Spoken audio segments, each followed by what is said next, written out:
நம் ஆண்டவர் இயேசு கிறிஸ்துவின் நாமத்தினால் மகிழ்ச்சியும் சமாதானமும் நம் அனைவரோடும் இருப்பதாக. 1 கொரிந்தியர் 7:17-24 முடிய. எது எப்படி இருந்தாலும் ஒவ்வொருவரும் ஆண்டவர் அவரவர்க்கு பகிர்ந்தளித்த கொடையின்படியும் அவர் விடுத்த அழைப்பின்படியும் வாழட்டும். இதுவே நான் எல்லா திருச்சபைகளிலும் கொடுத்து வரும் கட்டளை. விருத்த சேதனம் செய்யப்பட்ட நிலையில் ஒருவர் அழைக்கப்பட்டிருந்தால் அவர் அந்நிலையிலேயே இருக்கட்டும்.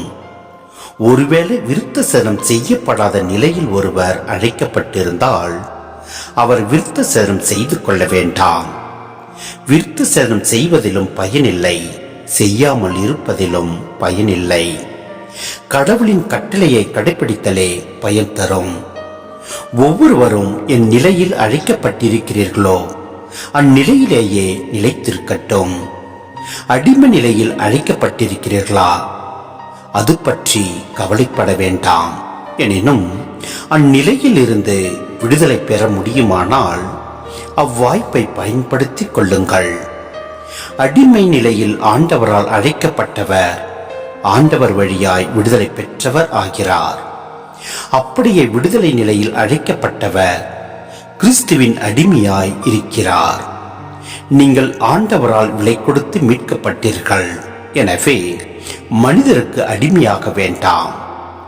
சகோதர சகோதரிகளே, நீங்கள் ஒவ்வொருவரும் அழைக்கப்பட்டிருக்கிற நிலையிலேயே கடவுள் முன் நிலைத்திருங்கள். சிந்தனை.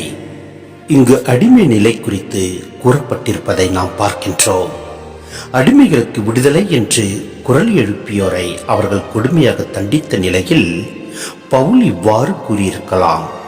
அடிமை நிலை முழுமையாக ஒழியும் குரல் வரும் முன் அடிமை நிலையில் ஏற்பட்ட தீமைகளை களைய அடிமைகளுக்கு தலைவர்களுக்கும் இடையே சகோதர உறவு நிலவ வேண்டும் என அவர் வலியுறுத்துகின்றார்.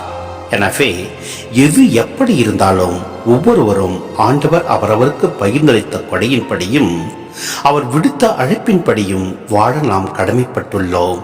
எனவே நாம் அனைவரோடும் அன்பு கொண்டு வாழ்வோம். எல்லாம் வல்ல இறைவன் நம்மை நிறைவாய் ஆசீர்வதிப்பார். ஆமென்.